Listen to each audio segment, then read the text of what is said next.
Salut tout le monde, ici Eric de Passion Geek. Je me suis gâté pendant le confinement, je me suis acheté le jeu Gloomhaven, un jeu que je croyais être trop gros, trop imposant pour moi, mais avec toute la situation qui se passe présentement, je me suis dit que c'était le moment parfait pour embarquer là-dedans.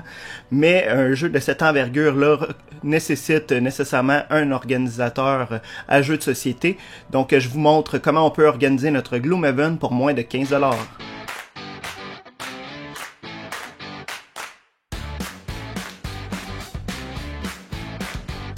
Avant de commencer, Gloomhaven, c'est quoi? C'est un jeu de dungeon crawler, donc dans lequel on va explorer un donjon et découvrir de nouvelles pièces dans lesquelles renferment des monstres et des trésors. Et ça vient avec une campagne. Donc, il y a plusieurs scénarios à faire et notre personnage et notre groupe évoluent au fur et à mesure de ces scénarios-là. Nos décisions vont avoir des conséquences sur nos prochaines parties. Gloomhaven est reconnu comme un des jeux les plus imposants au niveau de ses composantes. Je me suis noté, c'est un livre de 52 pages de règlement. Un autre livre avec 95 scénarios différents. Il y a 17 personnages, 17 classes avec leurs miniatures. Il y a près de 1000 mini-cartes, 650 grosses cartes, 300 jetons. Il y a aussi 30 tuiles de donjons et 155 tuiles pour mettre sur les donjons. Donc, on s'entend que c'est très, très, très imposant, même que la plupart des magasins de jeux de société n'incluent pas Gloomhaven dans la livraison gratuite parce que la boîte est trop pesante. Mais ça peut être décourageant en fait quand on ouvre ça pour la première fois. Mais aujourd'hui, je vous montre comment on peut se faire un organisateur à Gloomhaven pour moins de 15$. Donc, on va voir ça maintenant. Allons voir comment j'ai organisé ma boîte de Gloomhaven. Fait qu'on va ouvrir ça comme ça.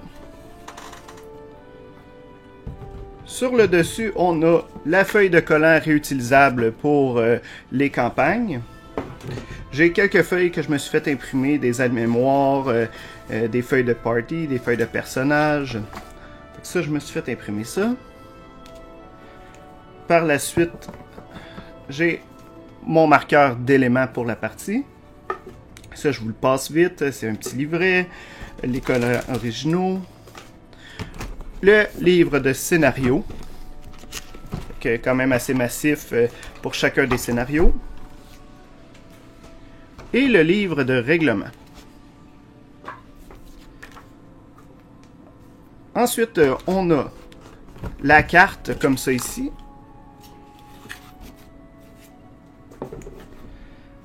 Fait que là, on rentre dans les jetons, les tokens. Fait qu'on a un token comme on a un compartiment comme ça pour tous les jetons d'effet. Donc la force, le désarmement, le poison. Fait qu'on a tout ça ici. Ici, on a tous les ennemis qui a 10 jetons d'ennemis. Fait que quand on a à utiliser ces ennemis-là dans un scénario, on a juste à sortir ce petit compartiment. On a ici les pads de party, de personnages.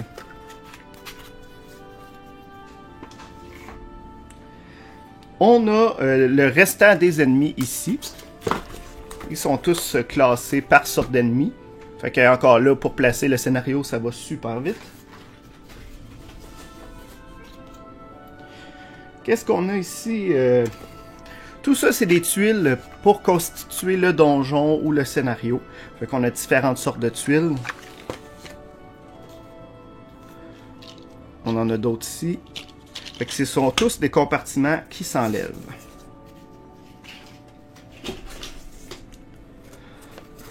On en a un autre comme ça ici pour les cartes d'ennemis. Fait que chacun des ennemis qu'on peut rencontrer dans le jeu. Ça, c'est pour savoir leur attaque, leur point d'attaque, leur point de défense.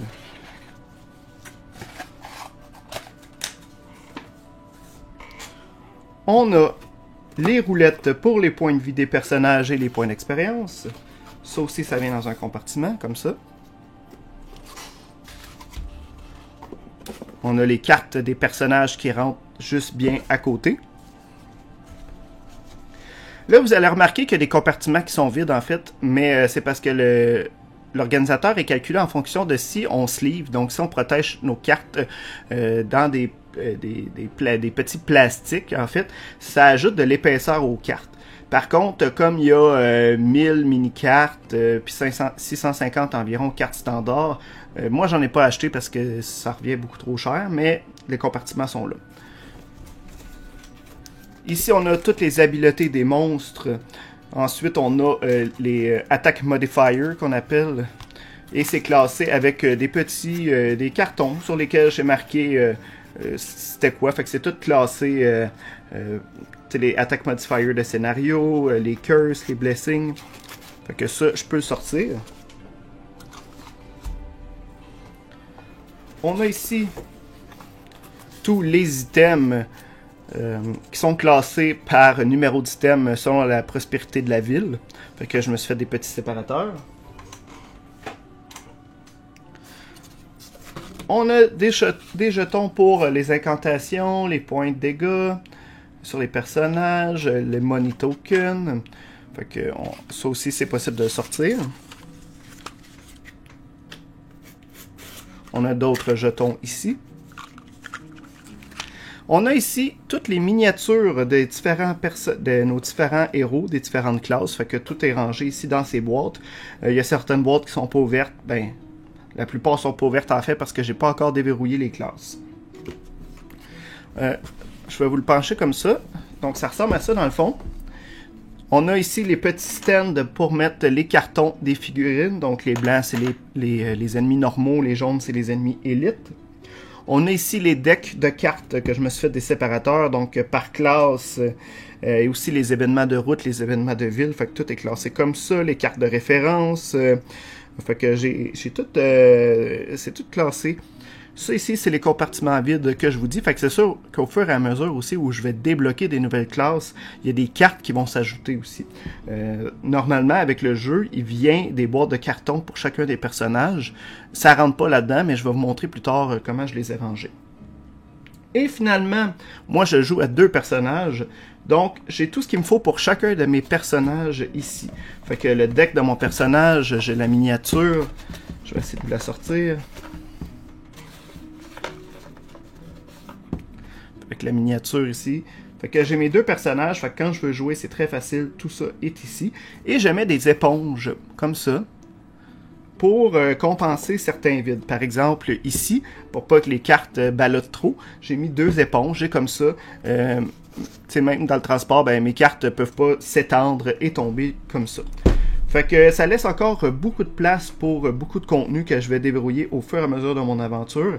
Et si aussi je décide de sleever, donc de protéger mes cartes, j'ai de la place en masse pour ça.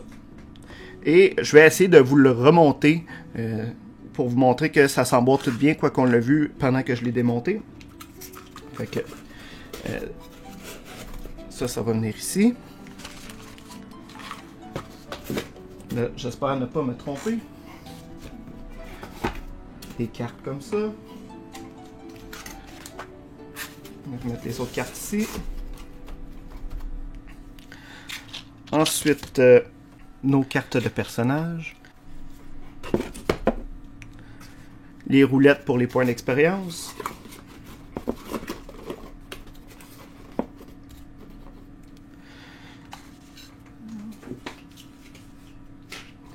Le plateau de tuiles.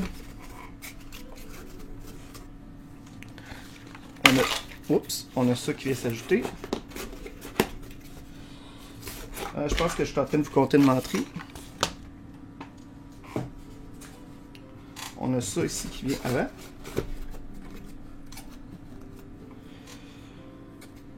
Parfait. Après ça, on a ça comme ça. On a celui-là qui vient s'ajouter.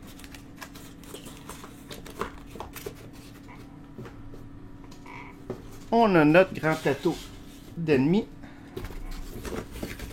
Celui-là rentre un petit peu plus serré. Ça s'est bien passé. On a notre chose de quête qui va dans l'autre sens. On vient mettre la carte. Les petits tokens. Et finalement, notre documentation avec nos collants et les papiers que je me suis fait imprimer. Ça rentre bien dans la boîte et on peut voir que la boîte ferme complètement aussi. Je vous ai parlé en début de vidéo que ça contenait un livre de scénario avec une trentaine de tuiles de donjons. En fait, c'est que quand vous ouvrez la page du guide de scénario, ça vous dit comment le mettre en place. Et toutes les tuiles sont numérotées de A jusqu'à N, puis ça peut être A1A, A1B par exemple. Puis là, ça va vous dire dans le livre de scénario, bon ben, sort telle tuile si tu vas en avoir besoin pour le scénario. Fait que ce que j'ai fait, c'est pas une idée qui vient de moi, mais c'est une idée que j'ai prise sur Internet. C'est que j'ai acheté un classeur accordéon comme ça, et j'ai classé mes tuiles là-dedans en ordre alphabétique. Donc, je vais juste m'assurer qu'on le voit bien. Fait que je me suis fait avec un papier blanc, là, puis du papier collant, un petit index, et toutes mes tuiles sont classées là-dedans. Donc ça, vous pouvez trouver ça pour peut-être un petit peu plus que 5$, là, soit dans les papeteries, je pense qu'il y en a aussi dans les Dollarama. C'est un classeur extensible accordéon à 13 compartiments. Donc à 13 compartiments, c'est parfait. Ça va jusqu'à N, puis j'ai la lettre E et F qui sont ensemble, puisqu'ils ont seulement une tuile chaque. Et on referme ça comme ça. Et ça rentre super bien et on peut ranger toutes nos tuiles comme ça. Quand on place un scénario, c'est super rapide pour la mise en place. Maintenant, je vous disais que les boîtes des personnages ne rentrent pas dans la boîte suite à la création de l'organisateur. Mais de toute façon, on n'en a pas besoin parce qu'au début, on a 6 classes de débarrer et au fur et à mesure qu'on joue, on débarre de nouvelles classes. Donc, on va devoir ouvrir la boîte de la classe, sortir la miniature, sortir les cartes et l'intégrer. Et là, on va pouvoir le mettre dans notre organisateur. Fait que ce que j'ai fait pour ranger les boîtes de classe en attendant, je me suis fait juste un petit compartiment comme ça, en forme. Et je peux rentrer tout ça comme ça. On a le logo des personnages sur le côté. Fait que quand je vais en débarrer un, ben c'est facile de juste venir le chercher, l'ouvrir, intégrer les composantes dans mon organisateur, et ensuite venir l'arranger ici. Ça, je range ça dans mon garde-robe à jeux de société et c'est pas plus compliqué que ça. C'était donc mon organisateur de Gloomhaven. On en a pour environ 4,50 de foam core qu'on peut acheter dans les Dollarama. On en a pour 5 à 10$ de le classeur accordéon. Fait qu'on peut savoir un organisateur pour moins de 15$. Dire que c'est possible d'en acheter sur Internet à 80$ ou à 60$. Fait que pour moins de 15$, vous pouvez vous faire votre propre organisateur. C'est sûr que ça m'a pris quand même beaucoup de temps. Ça m'a pris environ une dizaine d'heures tout organiser ça. Mais, un, je suis satisfait. 2, j'ai économisé. Puis 3, ça m'a permis de me familiariser en même temps avec les composantes. Donc ça, j'ai fait ça avant même d'avoir joué une seule partie. Puis ça m'encourage justement à continuer à jouer parce que j'ai pas à démêler tout ça là, avant chaque partie.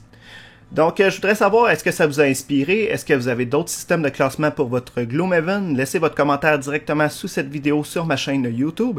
Sinon, vous pouvez me joindre sur Facebook, Instagram ou Twitter. Vous n'avez qu'à chercher pour Passion Geek. Et sinon, j'ai ma page Pinterest sur laquelle vous pouvez voir mes Perler Beds au pinterest.com/passiongeek. Sur ce, je vous dis merci, à bientôt. Salut!